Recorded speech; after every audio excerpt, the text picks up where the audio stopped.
catch you on another day. Hey, listen, I am talking about YouTube monetization today. If you have a YouTube channel or you're interested in YouTube and you're just there to have fun, if you're there to, just share your life experiences, maybe build a community of people who like the same type of thing you like, maybe you just want to be internet famous and you hope that there's a chance of that happening, you should shut down this video and go watch somebody else's video, because today I'm going to be talking about making money on YouTube.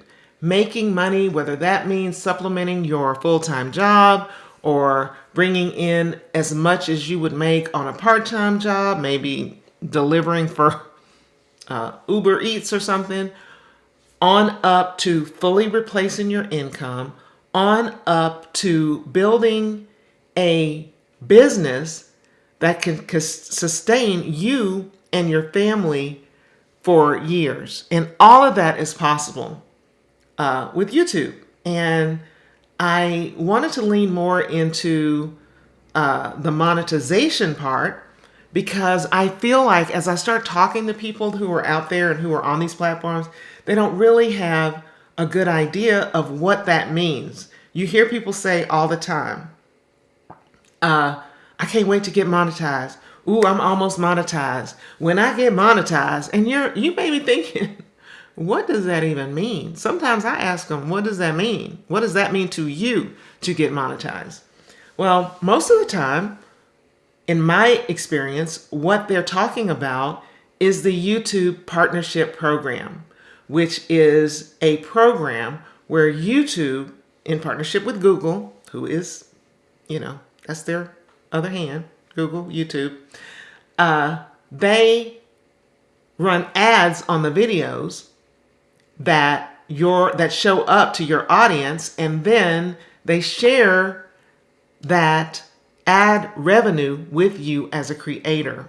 And we'll talk more about how that works and how to get quote unquote monetized, which basically means qualified to make that money, and what the best practices are around that monetization, exactly what you have to do, and how many videos and how many views and how big of an audience you might have to start seeing any real money from that.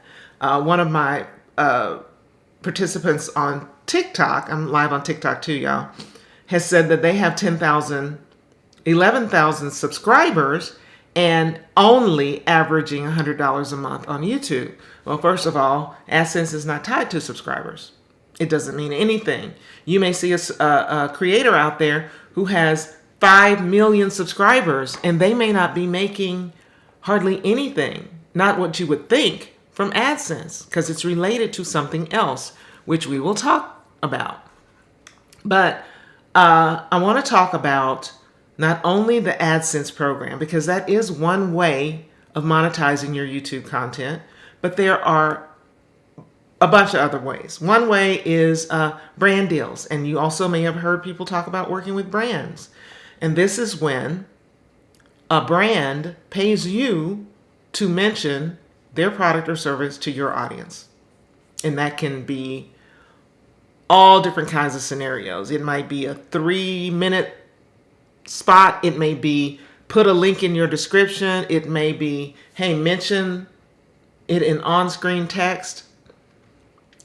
All kinds of different ways. Brands may even ask you, and this is something I have experience with, we're working on something like this right now, to be in a commercial that they're going to run on their dime, but they want you, the creator, to create the content, which is genius for them, because even though they tend to pay a lot for these types of deals, it's not nearly what they would pay.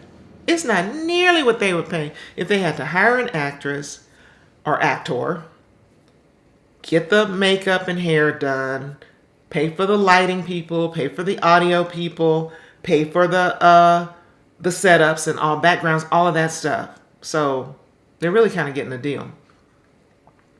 Brand deals, then there is affiliate income. I had mentioned earlier TikTok Shop. That ain't nothing but an affiliate program. Lots of people are making tons of money on it because of the broad audience, excuse me, that TikTok has. But there are tons of affiliate programs. There's Amazon. There's Like to Know It. There's Magic Links. There are all kinds of shop style affiliate linking programs that you can be a part of, which means that when you share links like, hey, you like this top? I got it from Nordstrom's. The link is going to be in my description. I didn't, and it's not, but that's an example. And then when the people go to that link in your description and they buy based on your affiliate link, then you get a percentage of that sale. A small percentage, but it adds up. And then there are, and also, I'll talk about this when I get to affiliates, but YouTube has an affiliate program. You may have noticed that some creators have shopping shelves below their videos, or they may have products tagged in their video that you can buy. It's pretty new, but it's working for some people. Beyond that, there are memberships. If you have a highly engaged audience and you can offer them some type of exclusive content or exclusive perks that they would be interested in that wouldn't, overwhelm you as a content creator, then you can charge a fee, a small fees typically, for people to be in your membership program. I've bought into membership programs for exclusive content. I know that, what's his name? Marquez Brownlee used to have one. I don't know if he still has one, but that is another way. And then finally, I want to talk about your own product, because you have much more control over your own product, and you can possibly get a larger share of the price of that product in your income if you choose the right product for your audience. So, starting with Adsense. Do y'all want to start with Adsense, or y'all want to end with Adsense? Let me know in the chat. Y'all want to start with Adsense? Are you most interested in that? Or it's like, oh, we already know about Adsense. Talk about the other things. I have lots of information to go through. I feel like this is going to be a long live, so hang in as long as you can. If you can't hang in for the entire video, this video will be posted on my YouTube channel, so you can watch the replay and you can kind of scroll to the part that you're interested in. All right. Anyway, at least a couple of people said start with AdSense. AdSense. Y'all love AdSense. And let me tell you, AdSense can be good. So starting from the beginning, for creators who may not know that much about AdSense, I feel like it's typically the first thing that creators think about when it comes to monetizing their channels. And however, it might not be the best revenue vehicle when it comes to making money on YouTube. But having said that, it is an option for anybody on YouTube who has at least 1,000 subscribers and 4,000 hours of watch time annually. Now, it didn't used to be that way. It used to be the minute you joined YouTube, you were eligible for the AdSense program. And they would just let those pennies add up until they would give you a $100 check. It was a $100 threshold. But I totally understand YouTube making that cutoff because so many creators are not serious. They have no idea what they're doing. They have no idea how much work it is. They start it and they stop it, or they open a channel and they quit. And now YouTube has all this clogging up their back office. So if they wait until you've at least got 1,000, that's not much, 1,000 subscribers and 4,000 hours of watch time in a year, then they're going to be ready to work with you inside the YouTube partnership program. Now, there are some other benefits to the YouTube partnership program, just besides AdSense. But I think that AdSense is what most people are interested in. Now, how much money can you make? If you are a creator who has a large library of content, meaning you've been on YouTube for a while, you have hundreds of videos, they've been racking up the watch time, them AdSense checks can be nice. Okay. But and it's just going to go without saying. So that's why I'm telling you, those of you who are saying, should I get started? Girl, just go on and get started.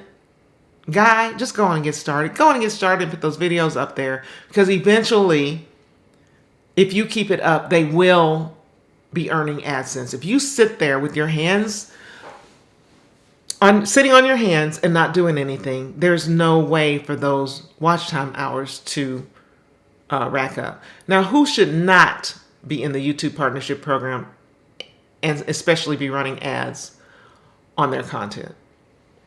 If you have a business and you're using YouTube to market your business, then it's often, not always, but often a good idea to turn AdSense monetization off.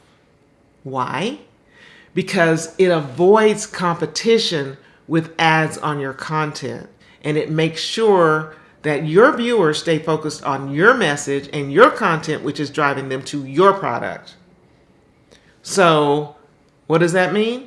You won't earn ad revenue, but that's fine, because as a business YouTuber, you don't need thousands and hundreds and thousands and tens of thousands of watch time and subscribers.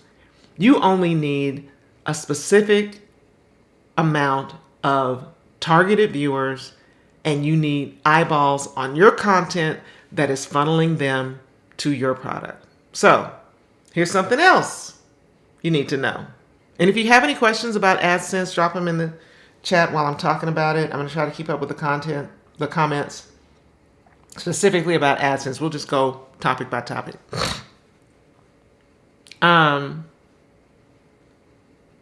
How much money you can make on AdSense is not only determined by your library of content, it's determined by your CPM or your RPM. What is that?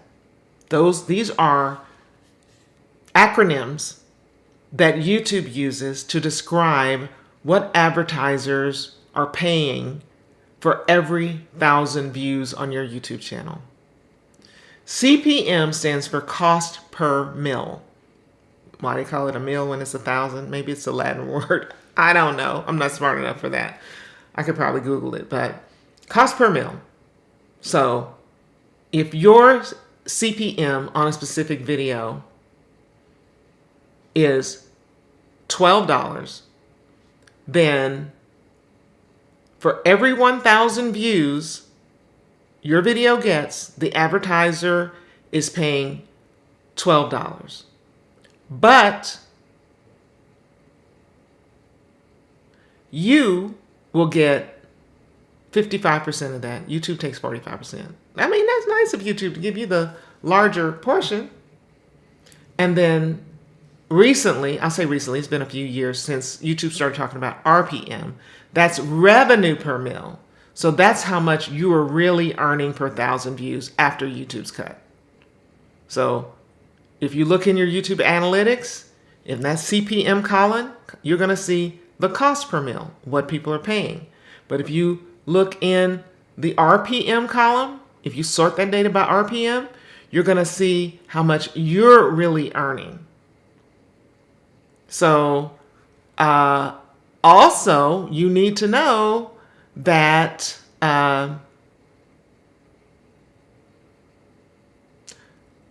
what your CPMs vary from little, I don't know, the lowest I've seen has been like $2, $3 per 1,000. The highest I've seen is probably almost $100 per 1,000 views. Some niches tend to have lower CPMs. If you are making videos for children, motherhood, beauty, lower.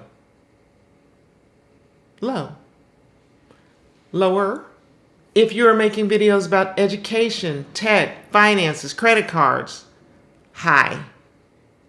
And then all the topics in between.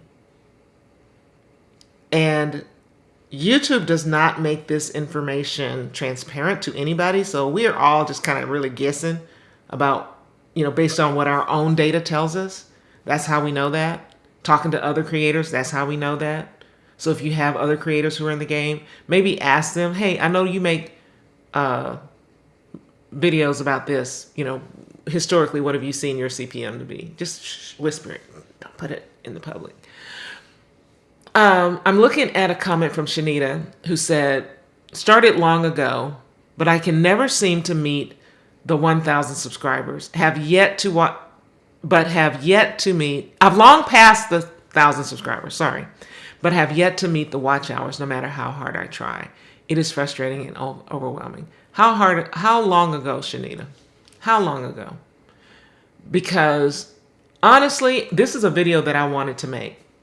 If you have been on YouTube for 5 years, and if you have posted 100 videos, and you have not met that watch time, you're doing something wrong. That's just all there is to it. You are doing something wrong, and you need to figure out what that is. If you don't keep going in the wrong direction. If you are creating content about a topic that people are interested in, and if you are gradually improving your content over time, if you are optimizing your content properly with your titles, tags, thumbnails, descriptions, linking them to one another with your cards and your end screens, then you should be able to meet. And you are posting consistently. Now, yes, 4 years, over 200 videos. No, ma'am. What's wrong here? We need to look at what's wrong. You need to figure out what's wrong, and you need to fix it. Or else it'll probably be another 4 years. And the thing is, once you get monetized, if you don't have those 4,000 hours, once you get to the 4,000 hours, the revenue is going to trickle in. It's going to trickle. So anyway, back to CPMs. Y'all get it, what I'm talking about? CPMs and RPMs. That is how you guys on TikTok, I heard they said you need to tap the screen and send me some hearts, and that'll tell people that I'm on live, or give me a big thank you. So Shanita, if you want me to look at your YouTube channel, I did a whole week of free channel reviews. I don't have the bandwidth to do them anymore for free, but for a nominal fee. I'm going to set up a YouTube audit program, less than $50. Let me look at it. Let me tell you what you need to do. And then if I can help you any further, I'll tell you that. But I don't have that set up yet. Check back with me. I will put it in my video's description if you're interested. Okay, why do some niches tend to have lower CPMs? And you should probably be aware of this before you start creating content. If you say, oh, I want to create content about my toddler's hair because I'm really good at that, and I see a lot of videos going viral because a lot of moms want to know how to do their toddler's hair. True, true, and true. But if you know that that is one of the lowest CPMs you can get, and if you say that, and the only way I plan on making money is through the Adsense program, then you're going to be in a world of hurt and you won't be making any money. However, if you say, I really want to make content about my toddler's hair, I know Adsense isn't going to be bringing me that much money, but I want to position myself in a way that I can work with some brand deals. And I think my toddler is cute, or my child is cute. I think I have a good personality. I think brands would be interested once I build up my audience in paying me. I think maybe there's not that many products, and also the products are low price, but you would need to figure out how else am I going to make money, because it's not going to be AdSense. It is not going to be AdSense. I can tell you, because I know from personal experience, the creator I manage has many viral, mega viral, millions of view toddler hairstyle videos. And if I added up that AdSense revenue, it wouldn't be enough for over the years to even come close to being a full-time job. 1 year of income.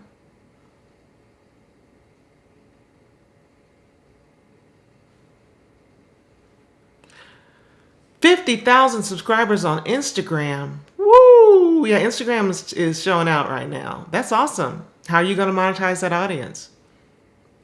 Are you part of any affiliate programs? Like, I don't know what type of content you make. Any affiliate programs like to know it? I'm going to talk about that in a minute. And you can apply that to Instagram. What I'm telling you about YouTube, you can apply it to Instagram. Save the AdSense program. Okay, so even if you decide I'm going to, lucky me, I make videos about tech. I'm in a high-paying niche. True, that's great. But even on your channel, from video to video, the CPMs, the ad rates will vary within the same niche. So don't get disappointed if you say, well, I thought I was going to be making about this much every 1,000 views, but now it looks like this video didn't make as much. It depends on a lot of things. Seasonality, when the brands have budget to advertise, what products are you talking about? I noticed that when we talk about luxury products, if you mention luxury automobile, luxury clothes, purse, those ad rates tend to be higher, although overall fashion and beauty may be lower. So there is a way but you got to have your videos out there, y'all, to analyze your videos to say which videos are making me the most money. Have the most bang for their buck. But you have to have those videos posted in order to gather the data. And I'll say this again, get started posting those videos. So, to summarize, any questions about AdSense before I go on? Getting to the point where you are monetized is a whole different subject. And I know there's like 2 million YouTube videos like get your first 1,000 subscribers and for 4,000 hours of watch time. Might be helpful, but let's not go into that right now. Okay, but to summarize, once you meet all these requirements, once you get to those 4,000 hours of watch time, 1,000 subscribers, by all means, feel free to explore AdSense as a way to supplement your income. Okay, can't hurt. Even if it is $100 a month, that's $100 more than what you had.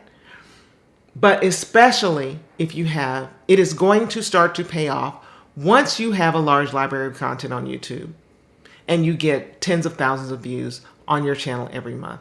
Now, what does that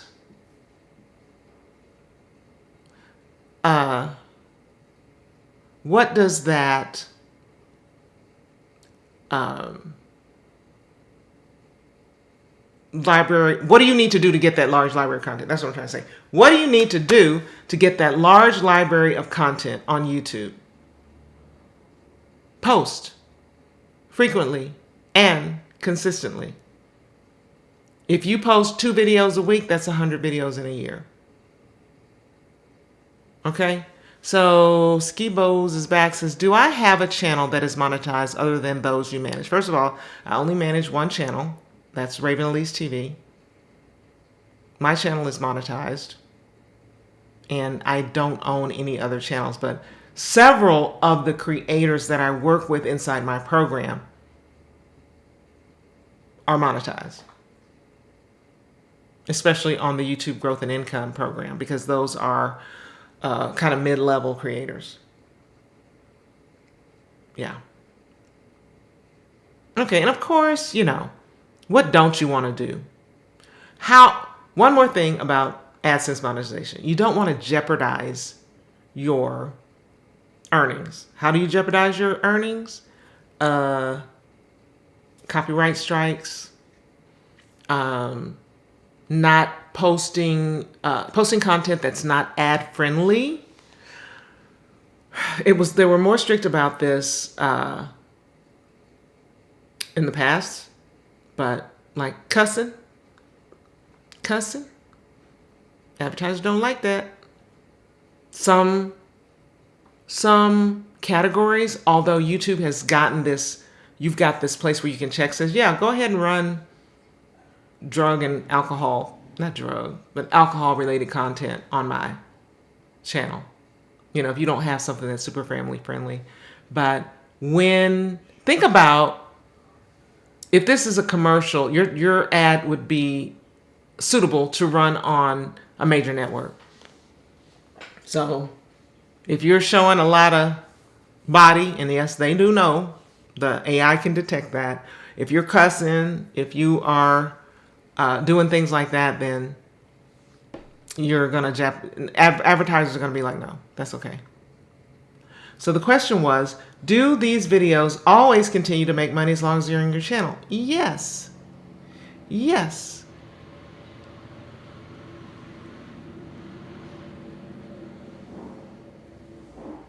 How did I turn off monetization on my shorts? I didn't ever turn it on, to tell you the truth, because it's a piddly amount of money.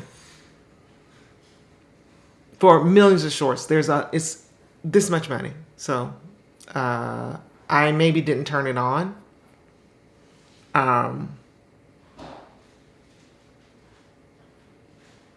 Yes, this channel that I'm on is monetized. And I got there, and I'll talk about it. I don't post much on YouTube. I spend most of my time behind the camera, away from the camera, managing and strategizing the Raven Elise TV channel, managing and strategizing my programs where I work with other creators. So I don't create much content myself. But since I am working more with business owners who want to use social media, YouTube specifically, to grow their businesses, I needed to go through the process myself. I needed to walk the walk. So I started creating more content, just creating more content more consistently. And honestly, most of my talking head videos, like I'm sitting down explaining something to you, I want to get a point across, they're very short, less than 10 minutes. That's not a whole lot of watch time. But what I did was I started going live more often, like I'm doing now. This live is probably going to be over an hour long. And then I started filming podcasts for my YouTube channel. So it's on the same channel. It's a podcast interview. Those podcasts, if you look at them, it's like, oh, they only got like 200-300 views. That's true. But they're so long till maybe I had posted my 4th podcast and boom, I was monetized because I got to those 4,000 watch hours. So consider something like that. If your content supports it, if your niche supports it, maybe you might want to go live. Talk to your audience, answer questions for them. Talk about whatever it is you talk about. You might want to have a podcast where you can bring on guests and interview them about your niche. So Sloan wants to know about going live. Absolutely. Just real briefly, because I mentioned it, but I want to get to the other forms of monetization. I'm going to talk next about brand deals. Very easy to go live. Very easy. I'm sure you could go live on YouTube by just clicking go live. I want to put the plus key, and I'm live. I'm a little bit more advanced in this. I use a platform called Ecamm Live. I'm going to put it in the Ecamm Live. I love it. It's super easy. That way, I can set up my thumbnail. I can schedule it. I can, in Ecamm Live, I'm looking at the comments. I can do all kinds of things. I can make sound effects come in here. I don't do it. It's not fancy. I can make certain things pop up on the screen like this. I can put my, darn it. I thought I could. Boop, boop, boop, boop. I could put my overlay, Tony Tanner Scott, on there. Anyway, I do have an overlay. I just can't. Is it showing up? Anyway, you can do lots of things on Ecamm Live. It's easy, very easy, and there's lots of YouTube videos that show you how to go live with Ecamm Live. So basically, what happens is when I get off this live stream, it's going to be saved to my YouTube channel, and it's already got its thumbnail because I made it ahead of time, and it's already got the information in the description that I want. So yeah, just do it. Just get started, Sloan. How many platforms can you stream with this? Supposedly, at the same time, I believe 2. And honestly, I think I got it right last time. I was streaming simultaneously on YouTube and Instagram. Right now, I'm on TikTok just because I have my iPad set up here. I have my iPad. Ugh, where is it? Yeah, I have my iPad. And I'm talking to them there. But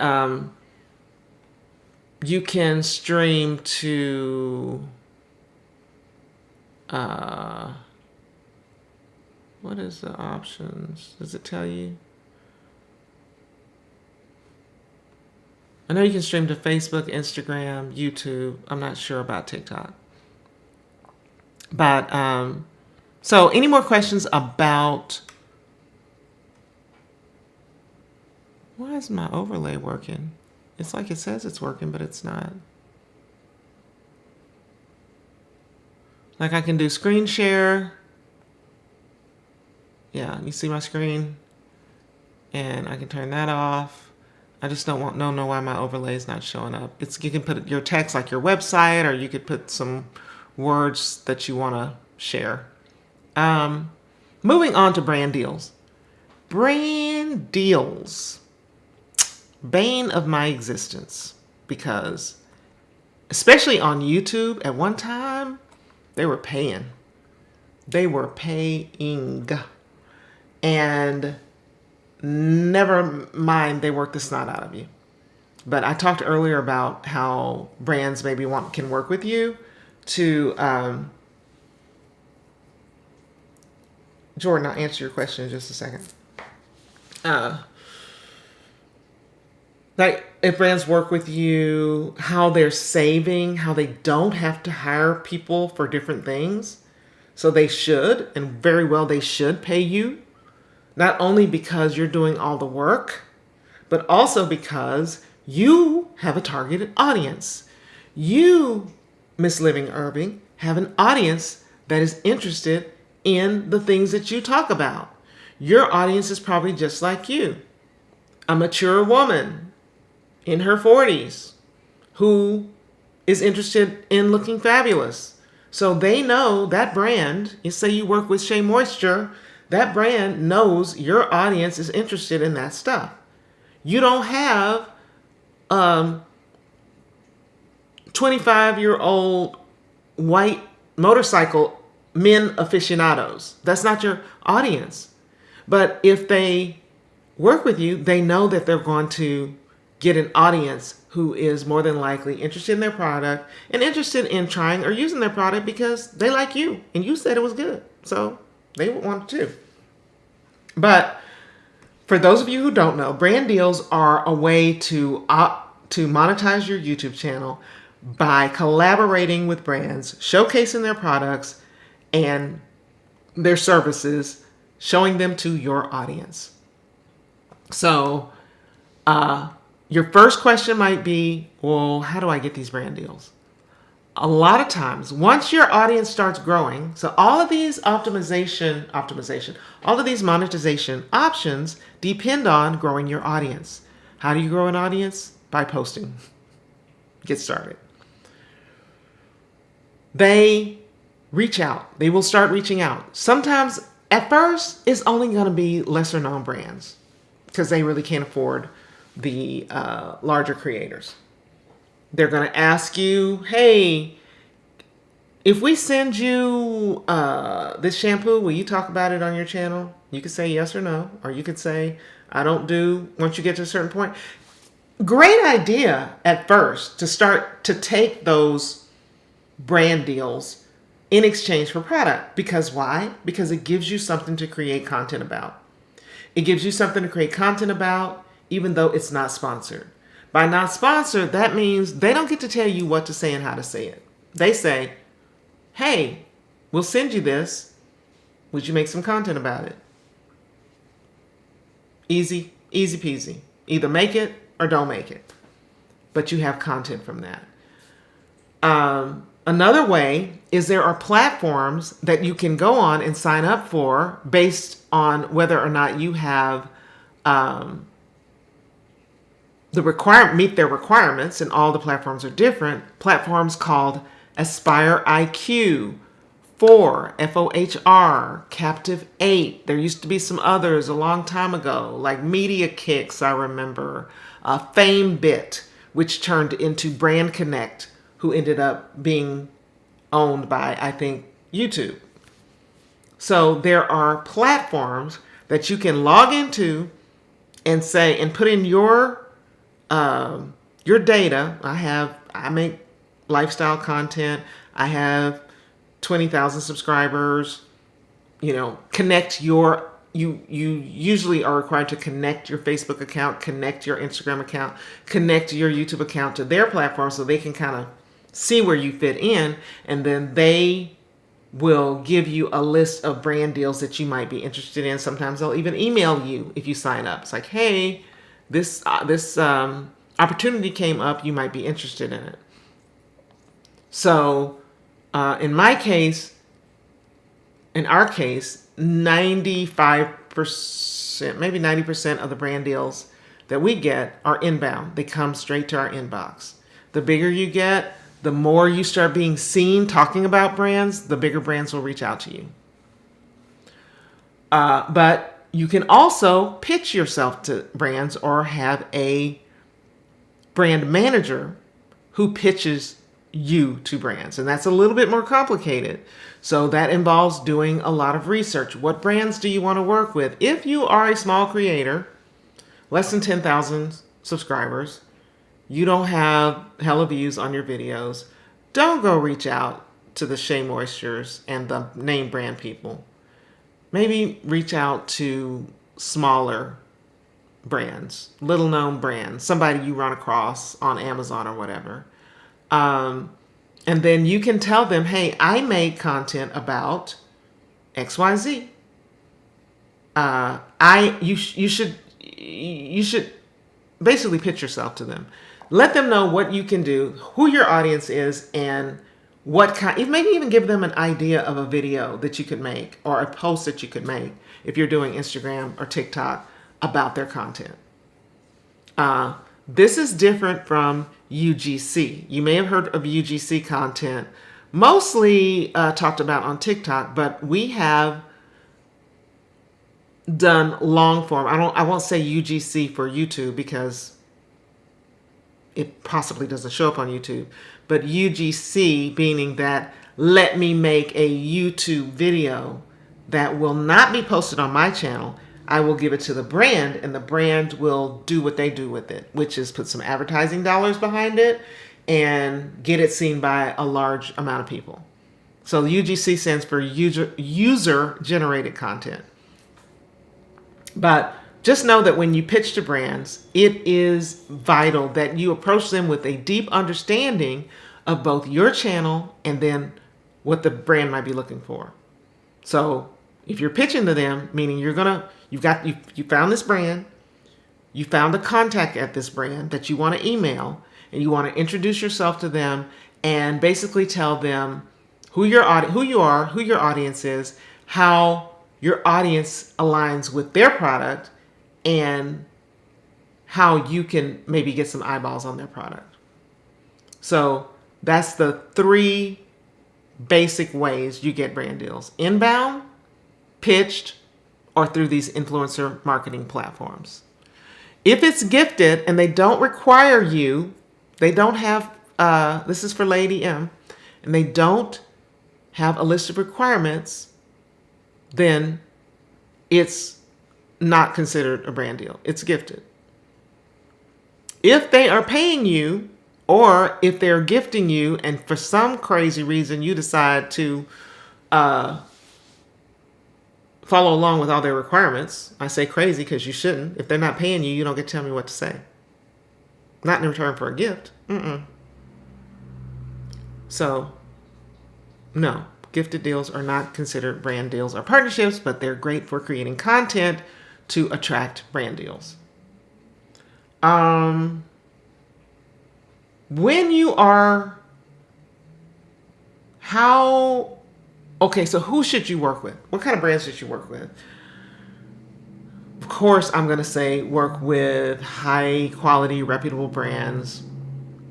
Brands that you can stand behind. Sometimes these brands get themselves into hot water, they get canceled, and all of a sudden they're coming to you and you're like, I don't feel comfortable because you were involved in this XYZ controversy. That's perfectly okay.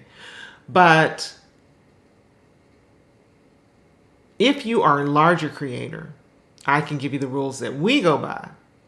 Number 1, if we have never heard of the brand, and or it's not something we would use or try ourselves, then we're not going to be talking about it to our audience. So yeah, I've heard of that. I've heard of that and I've used it. I've not heard about it, but it seems pretty cool. I'd be interested in trying it. Those are the brands we would work with. Or, you know what? This is not something that I would use because I don't have a need for it, but I think a lot of people in my audience would. I think they would get value from this thing. So then we'll do the brand deal. Yes, I still work for Raven, but thankfully, Rayberry, I don't have to be on camera a lot. I do. I've been working for her for these past many years, and I don't think it's going to stop anytime soon. So all the behind the scenes stuff, that's me. So the question is, well, then here's another thing. Well, what should I charge? Because some brands will come to you and say, our budget is this. Then you have the choice to go back and say, that sounds good, which is what I did the first few years I worked with Raven, not knowing that I should have been negotiating.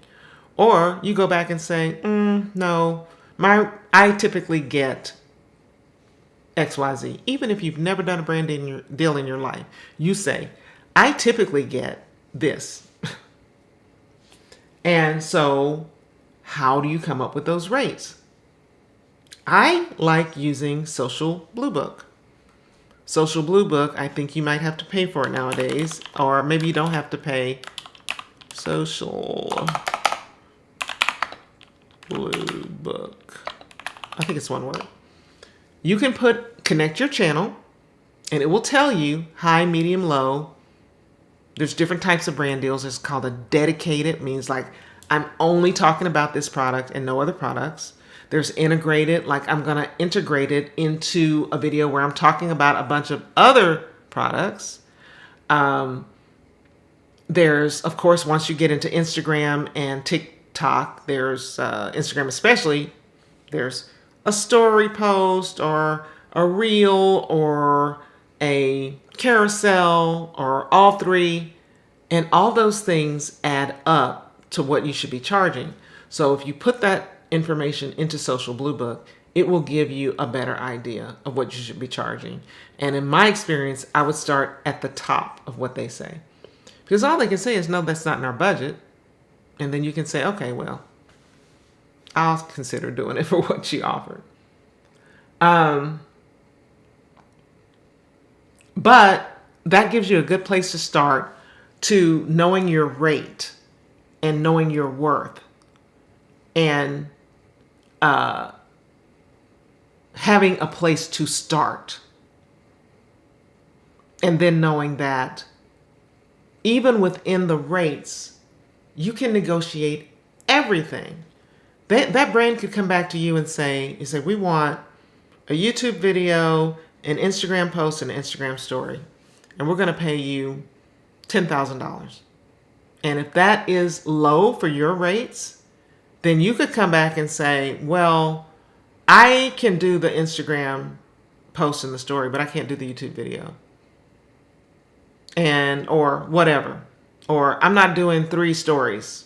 I can only do 1. So all those things are negotiated. And that's when a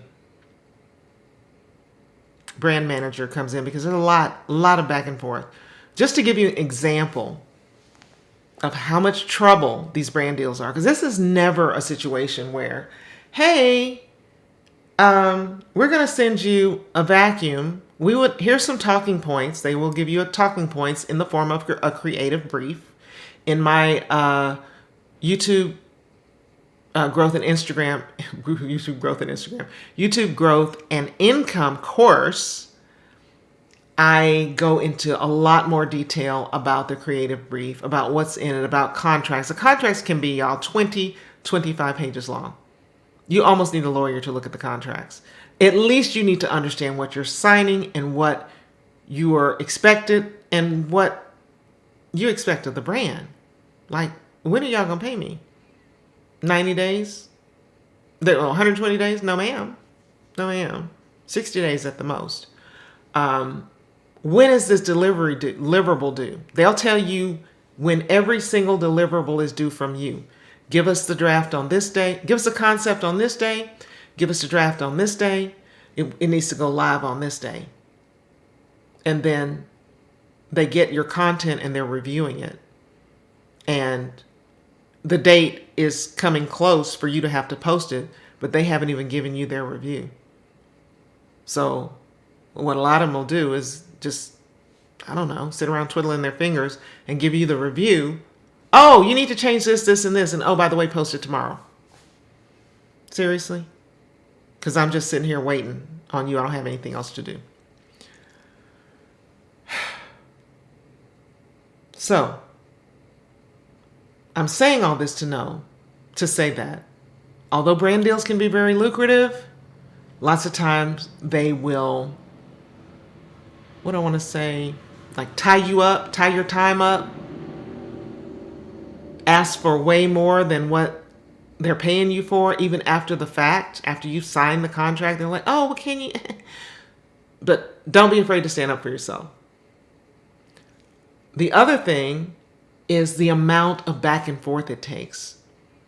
I have one brand deal that we've been working on for the past couple of months, and we used to do a lot of things by email. So if it was email or if it's Slack or whatever, no less than 100 messages going back and forth. 100. So just imagine if you are a small creator, you don't have a team, you don't have a brand manager, that you're having to do that. And this is with the brand manager. This is with the brand manager. This is with the brand manager being over there and talking to the brand. Honestly, some of these major brands, and I saw what you said about Rainbow Marie pitching to Nordstrom, Max, Sephora, Macy, even some of the major brands, it looked like they have 12-year-olds working for them. They're not very. So, brands pay well. A lot of them are a pain in the butt. Any more questions about brand deals?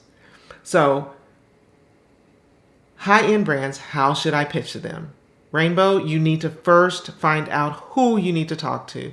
That means doing some research on the internet and trying to find someone, I don't know if it's in LinkedIn or in Google, who is in charge of social media marketing for those brands. And then you should have a pitch deck is not a bad idea. I also have samples of pitch decks inside my program. A pitch deck sample that we actually use that worked for us. But a pitch deck is basically outlining your audience, maybe some photos from your YouTube content, from your Instagram content, what type of engagement you have, what your content pillars are. Maybe it's fashion, beauty, and hair. And maybe mentioning some of your favorite products that you bought from them. Do you have it? And see, these brands, they get their budgets done far ahead. So you may be pitching to a brand now, and they have already spent their budget for right now. They've already spent that budget. They're going to be looking for Christmas is the first of the year right now. That's what they're going to be looking for.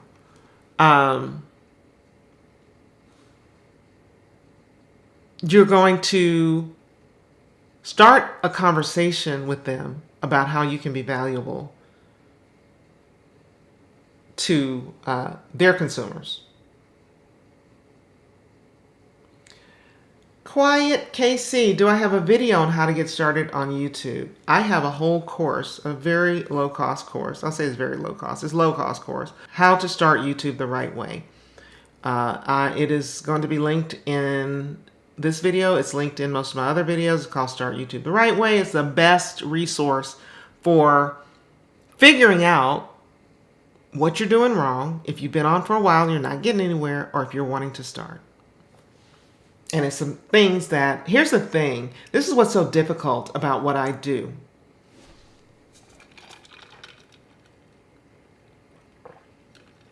What's so difficult is because in this realm, you don't know what you don't know. So you may be like, Miss Tony, how can I get more views on my video? Like, give me the answer to get more views. And then I look at your channel and it's like, you're not making content about the right topic. You're not starting your videos in the right way. There's a lot of things, none of it's rocket science, about how to get started on YouTube or how to do YouTube the right way. And you have to make sure you're not overlooking any of these features. Back to monetization. Any more questions about brand deals? If not, I'm going to move on to affiliate income. Affiliate income, y'all are, and those were just high level. That's just high level stuff on brand deals. Inside my course, I have all kinds of guides and worksheets on how to negotiate, the benefits of long-term partnerships. Like I said, what should be in the contract, what you should look for, what you shouldn't look for. I didn't know for many years that I should have been negotiating in extra for exclusivity or whitelisting. I didn't even know what that meant. And once I found out what it meant, I was like, well, yeah, y'all can do that. Not knowing that I should charge them extra for it and why. But anyway, those are the nitty gritty. That's the nitty gritty about brand deals. We just did high level. Also about working with an agency. How much percentage? The agency is going to take a percentage.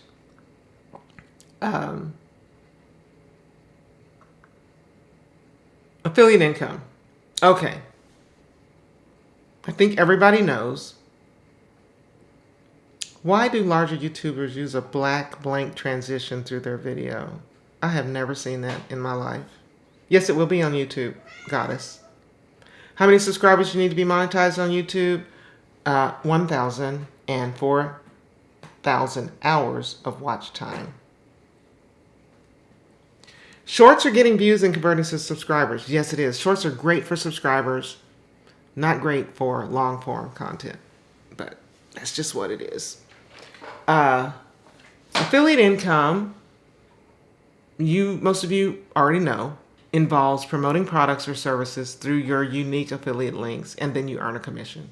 That is Amazon, that is Reward Style or LTK, that is Magic Links, that is you just found a product or service out there you like and they just so happen to have an affiliate program. If you're in the tech world or you talk about building websites, I know that one affiliate program that was making a creator $50,000 plus a month was a hosting platform because they paid $49. This was back in the day. I don't know what they're paying now.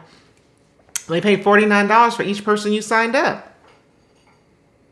Okay, they want me to verify to continue. So those added up. So this creator, and he was only really promoting through his website. He was talking about building websites. So that is also considered an affiliate link.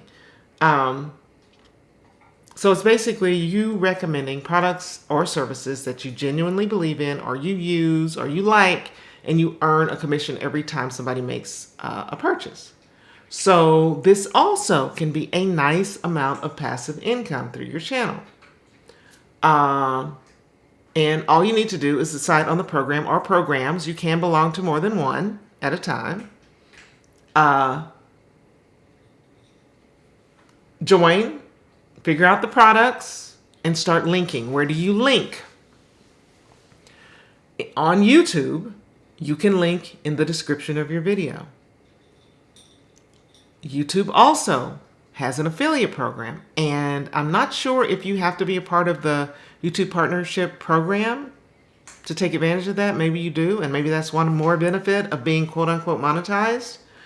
But it basically allows you to go into the back end of YouTube to search for products and to link them in your video.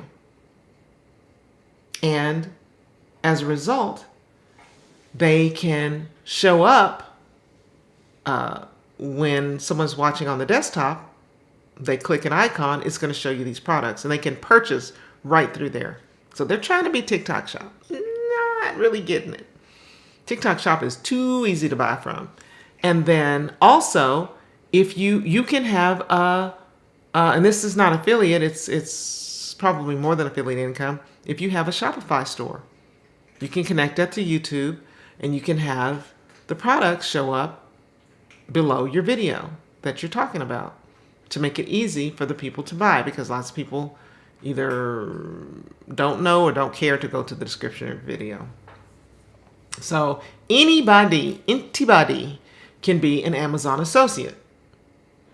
So y'all know you can buy literally anything on Amazon, and you can link any Amazon product that you feature in your videos or products that you frequently use. Like if you are a tech creator, or even if you're any type of YouTube creator, people are always asking you, right? Like, what kind of camera do you use?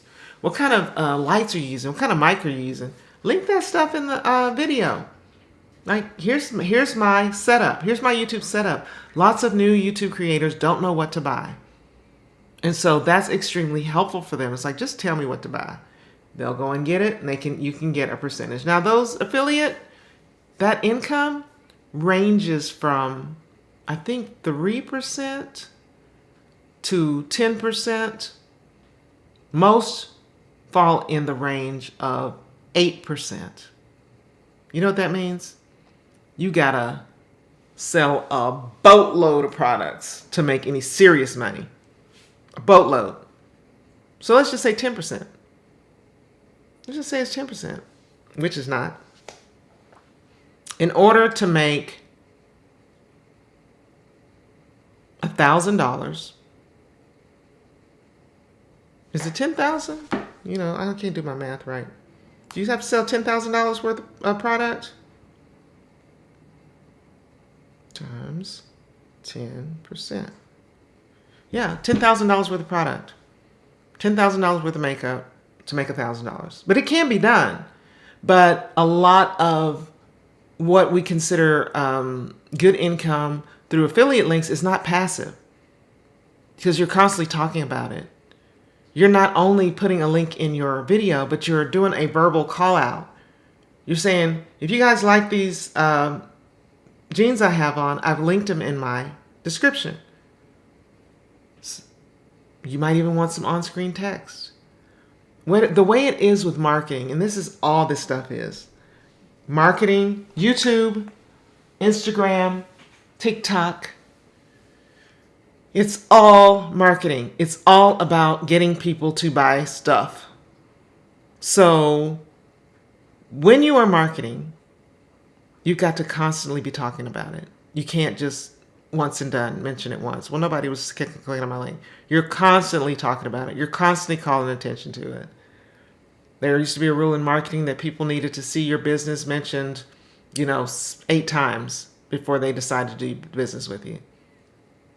So you're constantly, and you may feel like, oh, I'm spamming. It's not, because not everybody sees everything. So the great thing about these affiliate programs like LTK and like Amazon and similar programs like that is that, let's just say, let me give you an example. I have my jeans linked.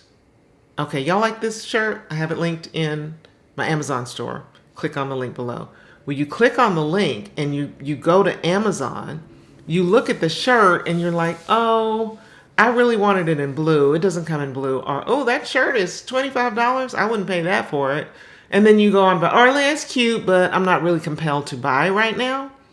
What happens is Amazon and the other affiliate programs put a cookie on your site. They're gonna maybe be going away soon. I'm not sure. I heard something about that. But for right now, they put a cookie on your site, and that means maybe it's Sloan. Sloan looked at the shirt. She didn't buy it. No sale there. But then she gets up and goes, cooks dinner. She's like, oh, I forgot to order my grocery, re-up my cat food and my coffee on Amazon. So she goes back to Amazon and she buys stuff. You get a commission for that stuff. Did y'all know that? You get a commission for whatever she bought because the cookie is good for 24 hours. So that is the benefit of affiliate linking. Now, I'm not sure how it works with TikTok Shop. I'm not sure.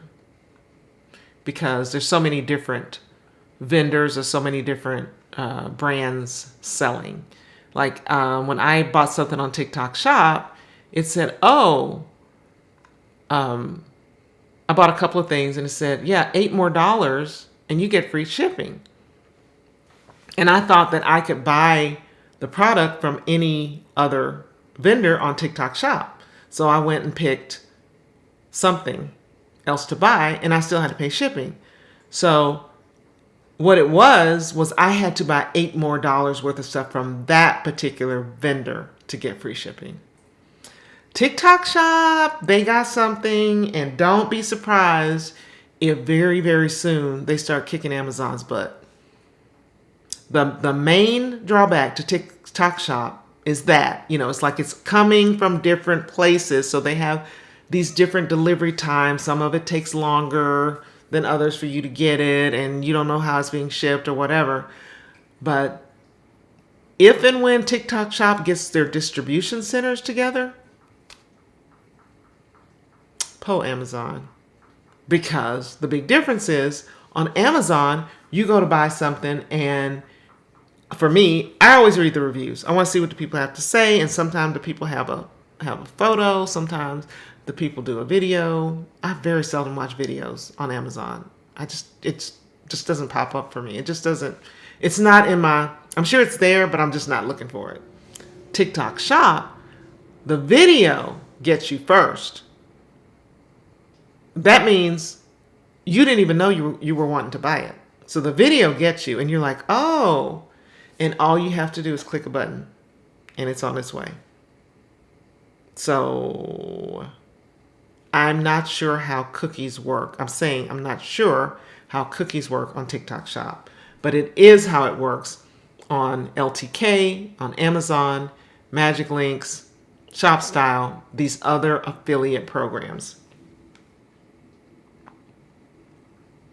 So if you don't have any affiliate links in your YouTube description, please at least join the Amazon program and put some affiliate links in there, because I'm sure some of the things that are seen in your video, or that you feature in your video, or that you talk about your video can be bought online, and the people may want to buy it too. So that is any questions about affiliate. That is also just a broad overview of affiliate income. I have a guide that talks about all the different platforms and what the pros and cons are.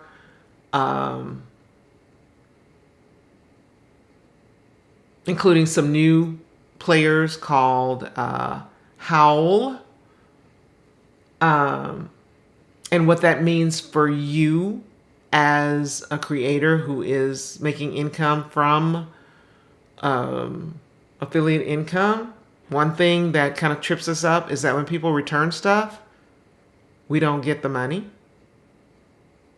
Yes, LTK can work in YouTube videos today. I mean, yes, now. I was going to say I had a meeting with an LTK representative today, and absolutely, it can work with YouTube. I was going to say returns affect your income. So if people buy something and they return it, they won't give you that commission on LTK and on Amazon. Now, Howl, Howl, when you sign up with them, they don't penalize you for that. And Howl is also a gateway to, I'm going to put it in the link in the comments, is also a gateway to start working with brands. A lot of brand deals are working through platforms like LTK. Howls, that's not Howls, it's Howl, not S. Howl is the name of it. LTK is called Like to Know. You may have been on Instagram and seen people's like to know posts. Go on, do you guys, on if you're on TikTok or Instagram, you may have seen what's the creator's name? I love her. She does cleaning videos. Her cleaning products are very cleaning focused on both Instagram and I know her name is Nikki. Operation Nikki. Go look at her Instagram account, especially. When you look at her Instagram account, look at her e-links, her link tree. And you're going to see that she has Amazon, links to her Amazon. She has links to LTK. She has links to her own product, which is a ultimate cleaning planner. All this stuff is making her money. All this stuff. So find a creator who is in a niche similar to you that you like, that is either rising, up and coming, or doing well, and see if you can be inspired by how they are doing their links or how they are letting people know about the products that they talk about. So hopefully I've made this abundantly clear in this video that all of this is marketing. And that is why the income part of this is all related to marketing. The I want to be famous or I just want to do this as a hobby, it doesn't have to be related to marketing. And that is why if you don't have a specific focus to your content and you're just like, hey, I'm just average girl and I'm just going to show my life and this is a day in my life, that's why it's very hard to monetize in any way, plus being hard to grow an audience. But that's on a different subject. I'm going to go back to talking about, I talked about the YouTube affiliate program.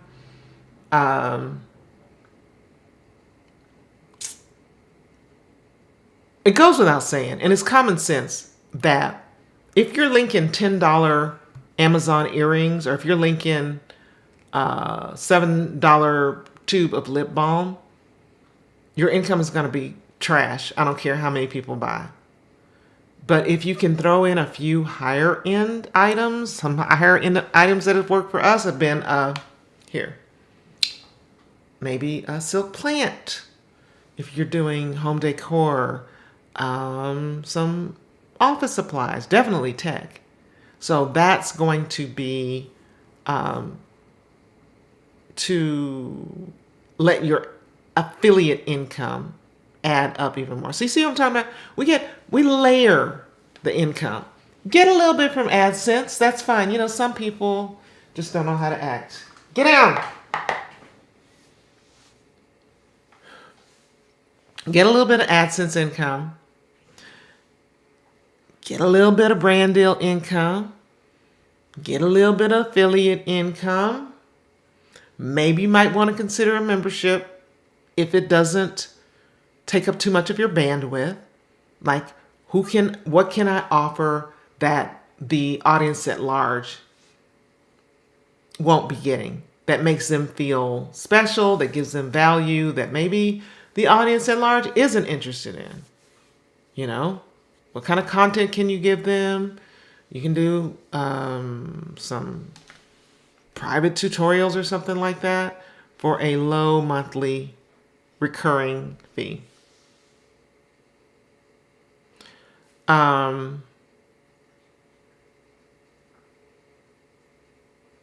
Yeah, and I just showed you Nikki's link in bio or link tree or whatever it's called, whichever you have. Y'all should have one of those to funnel your audience to different places where A, they can find value, but B, you can get paid for it. So this is all marketing. It's all about getting eyeballs on you, your content, a brand's content, or a brand's product or service, or your own product or service. That's all this is, marketing.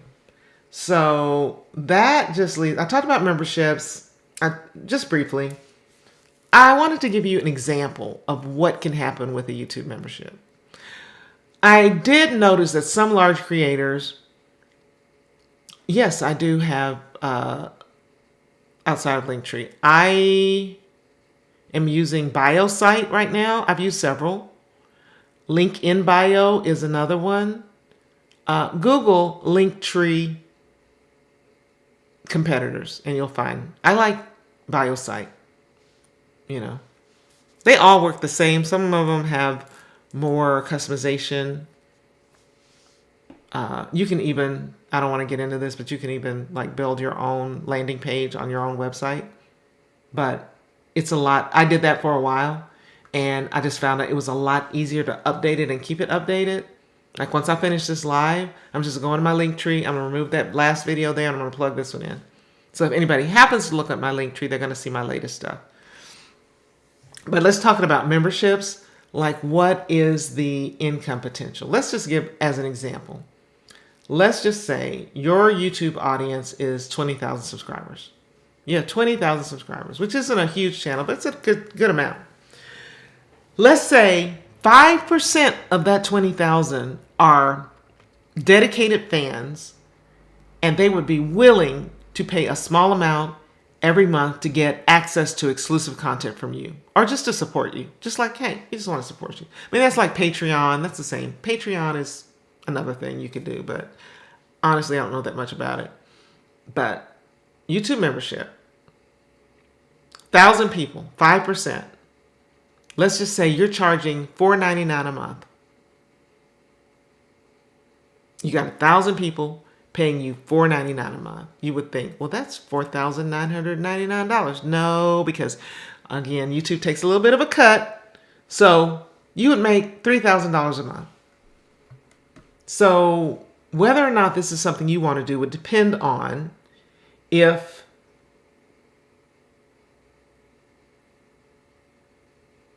you can consistently offer these members value in terms of value outside the content that you regularly post, and how much time you have to regularly commit to this membership program. So inside my YouTube growth and income course for mid-level influencers, I have a YouTube membership guide that gives you all kinds of ideas for what you can do with a YouTube membership. But finally, and I want to come to this last thing that I started with, which is that the best thing you can do is to monetize your audience by selling your own stuff. And this is because solely relying on AdSense alone is really risky. It's totally depending on the ad CPM, advertisers' budgets, all that kind of thing. And then with the ad revenue program through YouTube, you essentially have to share the profits with YouTube. And when you make affiliate commissions, you're just getting a tiny percentage of the profit. Selling your own product can mean keeping a larger share of that money in your pocket. Plus, you have control over pricing, marketing, and the customer interactions. So, for instance, Raven Elise used to work very closely with a wig company for years, still getting commissions off of that. And she would show the wig. This is the wig. This is what it's called. This is how you style it. And for every sale that came through for that particular wig, she would get a percentage. But then when people had problems with the wig because of either, oh, it didn't come to me on time, or when I got it, it was damaged, or when I got it, I didn't like it and they won't take the return. Well, that's not her. She don't have anything to do with that. But we would get those emails. And of course, I would go back to the wig company because we have a good relationship with them and say, hey, can you see if you can resolve this? But that's something I don't really have time to do and I don't want to do. So, but if it's your own product, you're getting a larger share of the income, but then you also are in control of customer interactions and customer service. What do you sell? Sell something that is valuable to your audience, that adds to the value of their lives. That's not only going to increase your income, but it's going to increase the connection between you and your followers. Me, for example, I talk about YouTube strategy, social media strategy. I sell something that would provide value to any creator who is looking to grow and take these platforms seriously. You get the value, I get the income from providing the value.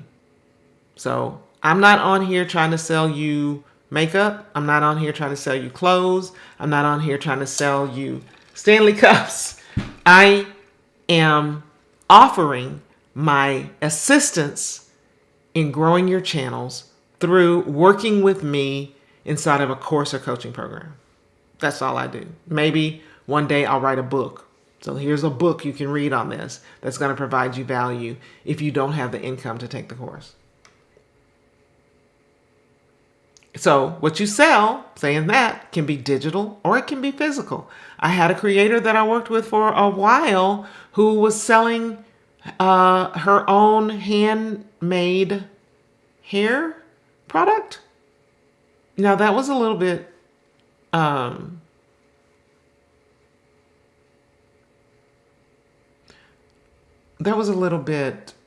cumbersome because I know we've sold merch that we've had to ship and it's a little, but I mean, if you have extra time and you're just looking to make, a little extra income, why not?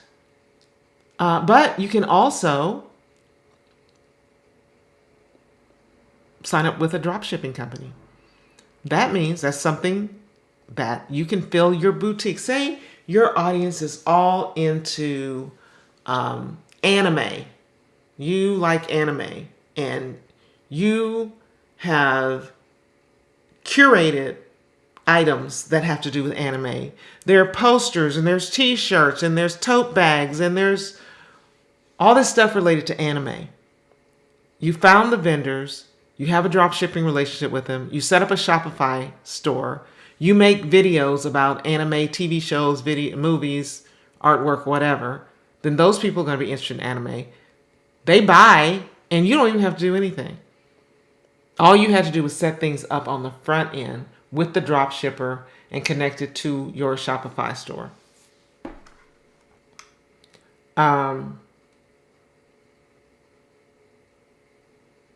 That's physical. And I talked about y'all go want to see someone who does that. Well, go look at Lone Fox.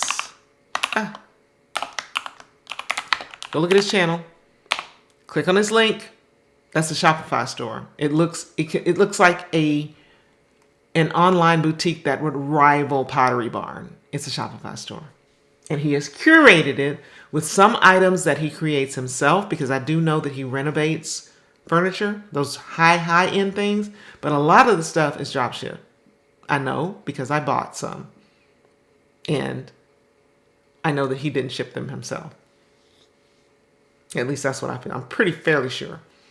So, but it can also be digital. Like the creator that I love to talk about. I think his name is Frank. And he's made $1 million on a digital Notion template from when his channel was fairly small. Didn't have millions of subscribers, but people were going to him to figure out how to use Notion, and he's like, "Oh, this is how a funnel works, y'all." They say, "Oh, this is how you do this template, but if you're tripped up, I have a simple free template you can have. Here, click on this. Get this template." When you get that template, it's like, this is a pretty basic template. I mean, it's good for what you got, but if you really want a more robust template, click here and get my template that's $49. Oh, this is not what you want? You need something more custom? You need for me to, I'm not sure he did this, but this is an example. You need for me to actually build you a template? Oh, well, that'll be $1,500. You see what I mean? It's marketing. You start low, and if that person only needs that low price thing, cool. Bless you. Go with God. But if it turns out they need more help, you are positioned to help them.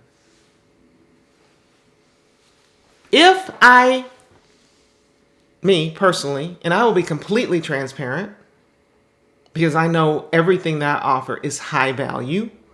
If you buy from me a $47 channel review or a social media review, and I audit you, and I'm going to give you tons of free value, tons of value that's far beyond that $47 that you paid, and you take that advice and you're like, cool, this is all I need, then perfect.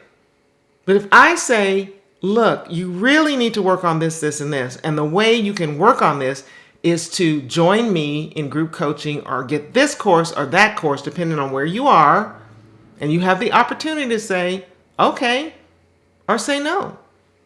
But at least I've offered it to you. I've said, this is the help you need. I can help you. This is a good value at $299. This is an even better value at $1,000. This is also a good value, and it's $5,000. Wherever you fit in, wherever your budget will allow, whatever is going to align with the goals that you have for your channel and for your business, I'm here to help. And I have an option for you from a price point of $0 to a price point of over $5,000. And the $0 is the value I'm offering in this live stream, any other YouTube channel, any other YouTube video, any other TikTok live, and sometimes just by email. His name is Frank. Notion template. Somebody's asking about the Notion template. Let me see. And I bought one from him, y'all. I bought the $40 one, but then I really wanted something that I was going to try to use for my content calendar. It was $2.99. I have never used it. Never. It was a little too complicated. Frank Thomas. His name is Frank Thomas. Thomas Frank. His name is Thomas Frank, not Frank Thomas. Thomas Frank Explains is the name of his channel. And now he's got like 247,000 followers. That's all he talks about is Notion. He is a Notion genius. And that stuff is complicated to me. So Thomas Frank is the name of the guy. Let me see if I've got any other questions I need to answer because I've just been talking a lot.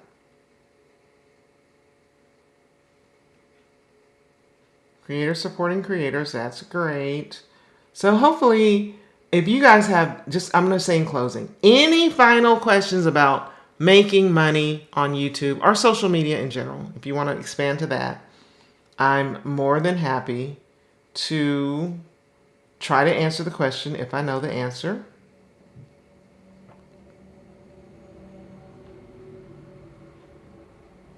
She said,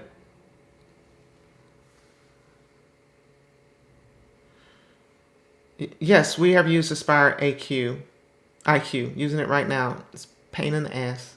Sorry. Aspire IQ. Hated it. But yes, we are working on a deal through them right now. Funnel options to create a free download that can lead to selling power. Right. So what Living Earning is talking about is in business these days, especially with digital businesses, digital marketing, there's so much vying for our attention. So you have to have a way to capture your customer, your potential client's attention. And sometimes the best way to do that is to offer them something for free. That is called a lead magnet in business world. That's a lead magnet. I have a lead magnet. Telling you, I'm 100% transparent here. Let me look at my link in bio. And I will show it to you. Can't show y'all on TikTok, but y'all can see when you watch the replay.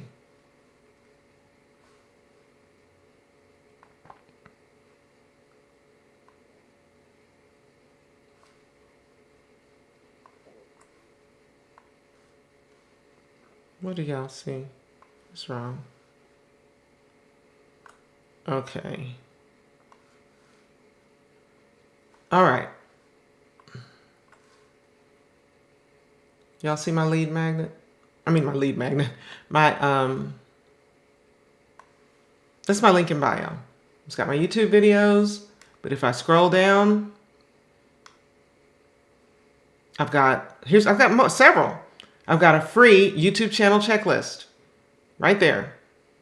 You want that lead magnet? You're going to have to give me your email address.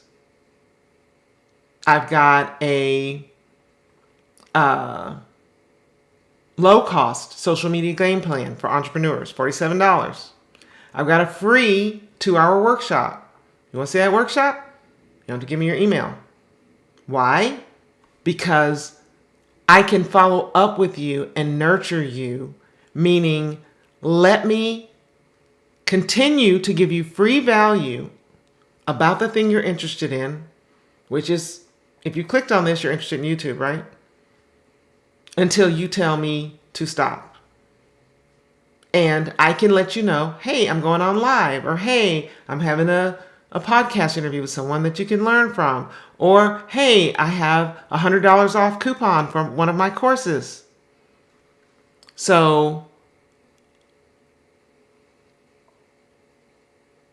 how did I create these lead magnets? And I also have one for business owners that's not on here that I'm not really currently using. I created it in Canva. One of the things that I have for my business is a lead magnet for business owners. right here. It's like streamline your social media strategy. What did I do? I took the knowledge that I had, I put it into a guide. Okay, here's what you need to do. Start with YouTube, create engaging content, multiply your content, optimize all platforms. And okay, you need extra help? Book a personal consultation call with me. That's a lead magnet. So think about, I think, Latanya, you're interested in asking me more about the details of the lead magnet, like what should the lead magnet be? And that's going to 100% depend on your niche and what your audience would find valuable.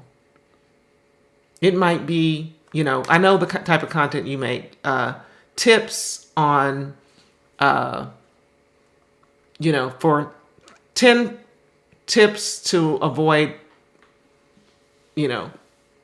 XYZ. I don't know, why is this? But anyway, y'all, how has the economy impacted the creator economy that you see, Ms. Tony, like sponsors, etc.? Our business has not been impacted. It really hasn't been impacted. Oh, how do you give them the free download? I'm sorry for skipping around. You put it in your link tree. You talk about it in your content.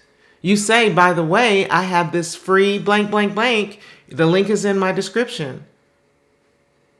And, like, how do you so what happens is they give you your email because how you going to give it to them if they don't give you your email? They give you their email inside your email client, which I use ConvertKit. Something that's excellent and low cost for creators to use is Flowdesk. You add their email to your email client and you set it up inside your email client so that they get the they get a link to download the PDF, or they get a link to watch the video, or whatever it is. So you have to have, and that's why you got to have a list. You got to have your email list. You got to start collecting emails. When you're advertising your own product, how often do you touch on it without being too salesy? That's a tricky thing. I'm going to tell you to use what Gary Vee and Alex Hormozi recommend, both moguls in online marketing. I think he used a boxing analogy like jab, jab, jab, punch, or something like that. But basically, if you think about your posts and your videos, it's value, free value, free value, free value, sell. Free value, free value, free value, free value, free value, sell. That cadence is going to differ. What you can't do, and what I see a lot of creators doing on social media, not creators so much as business owners, they set up their social media accounts and they just sell, sell, sell, sell, sell, sell, sell. And Aunt Renee, no, I do not manage other creators. I only work with creators inside of my courses and group coaching programs. Where do the emails go when someone inputs it? Harmony? I don't know how to answer that question. Where do they go? They go to the person you sent it to. It's maybe I should do a whole separate video on setting up your email and how to start nurturing your list, building your list. You got to start a list. Oh, I answered with ConvertKit, right? You can ConvertKit or Flowdesk or MailChimp. They're not all the same, but they all do similar things. So you guys have got to have a list, because these people, especially if you have a product or service to sell, or you plan on selling a product or service, or even just because you're an influencer, these people who are following you on TikTok, on Instagram, on YouTube, they don't belong to you. You don't have no way of contacting them if they were to leave the platform, or if something was to happen to the platform, TikTok gets canceled or whatever. You have absolutely no way to contact them. So nowadays, the younger crowd is collecting phone numbers so that they text the people. However you collect it, you have to have a place, a way to contact them outside the platform, and that's going to be either email or phone. So, yes, and thank you. If you're interested in joining one of my courses, once this video goes live, there will be information in the description, or any other information, any other video I have, plus my link in bio has links to the courses, to some of them at least. I have 2 that are live right now. One for people who are just starting YouTube or who have been on YouTube for a while and they're not monetized. You need that Start YouTube the Right Way course. It's going to tell you everything you need to know to do to make sure you're on the right track. And if you do those things, I can almost guarantee you're going to get monetized. However fast you want to be monetized, depending on how quickly you get your content uploaded. The other course I have is YouTube Growth and Income Accelerator. That is a course and coaching program. Actually, we have a coaching call tomorrow, Latanya, that I've added to this month to talk more about monetization. You'll probably be bored because I've said a lot of it here. But that is a course and coaching program for YouTube creators who have been in the game, who are seeing some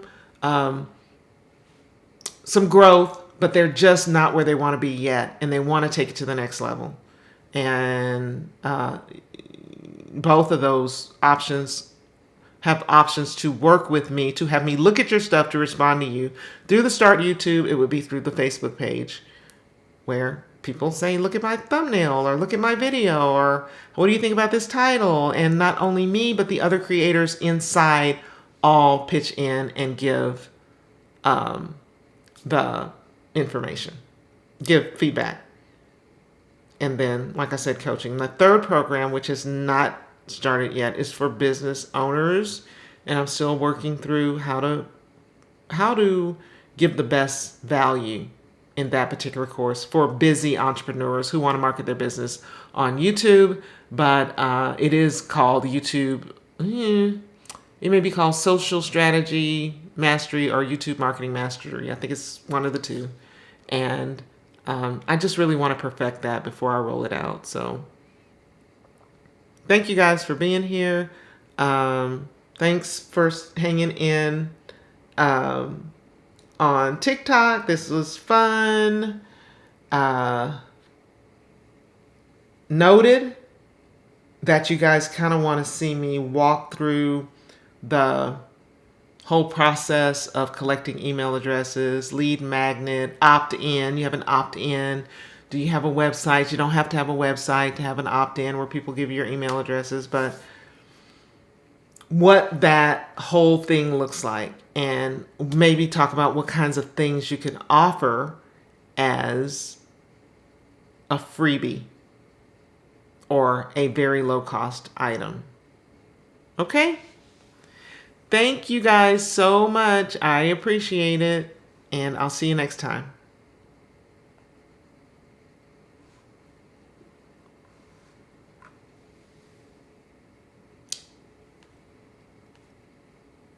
Thank you guys. I'll see you later.